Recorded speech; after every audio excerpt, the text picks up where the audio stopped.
Hi, ഇതെന്റെ മോഹയാൻ. ഞാൻ ഒരുപാട് പേഴ്സണൽ കാര്യങ്ങളൊന്നും ഒരിക്കലും ഞാൻ ടിക്ടോക്കിലും ഇൻസ്റ്റാഗ്രാമിലും ഇടാറില്ല. ഇപ്പൊ ഞാൻ എന്തുകൊണ്ട് ഇപ്പൊ എന്റെ മോനെ പരിചയപ്പെടുത്തുന്നു വെച്ച് ചോദിച്ചാൽ, ഇപ്പൊ 4 വയസ്സായി. നമ്മൾ എന്ത് ചെയ്യുന്നു, സ്കൂളിൽ അഡ്മിഷനും കാര്യങ്ങൾക്ക് വേണ്ടി നോക്കാൻ തുടങ്ങി. അപ്പൊ നോക്കാൻ തുടങ്ങിയപ്പോഴത്തേക്കാണ് സ്പീച്ച് ലേറ്റ് ആയിട്ടാണ് സംസാരിച്ചു തുടങ്ങി. അപ്പൊ ഞാൻ വിചാരിക്കുന്നത് ഞാൻ ലേറ്റ് ആയിട്ടാണ് സംസാരിച്ചു തുടങ്ങി. ഇപ്പൊ സംസാരിക്കുമ്പോഴത്തേക്കും ഒരിക്കലും നിർത്താറില്ല. സോ അപ്പൊ എന്റെ മോനും അങ്ങനെ ലേറ്റ് ആയിട്ട് സംസാരിച്ച് തുടങ്ങുമെന്ന് വിചാരിച്ചു.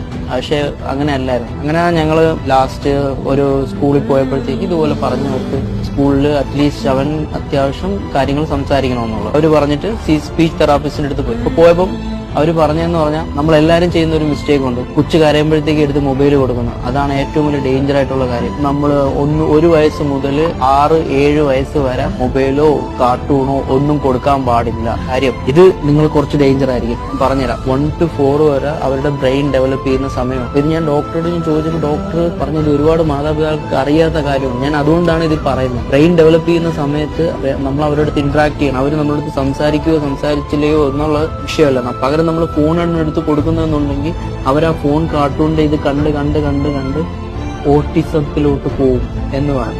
ഇതാണ് എന്നെ ഏറ്റവും കൂടുതൽ ട്രിഗർ ചെയ്തൊരു കാര്യം. ഓട്ടിസം എന്ന് പറയുന്നത് ഇത് ഭയങ്കര ഡേഞ്ചർ ആയിട്ടുള്ള കാര്യം. സ്ക്രീൻ ടൈമിംഗ് എന്ന് പറയുന്നത് ഭയങ്കര ഡേഞ്ചർ ആയിട്ടുള്ള കാര്യം. ഇതിനെക്കുറിച്ച് ഒരു അവയർനെസ് എല്ലാവർക്കും ക്രിയേറ്റ് ചെയ്യണമെന്ന് എനിക്കൊരു ആഗ്രഹം ഉണ്ടായിരുന്നു.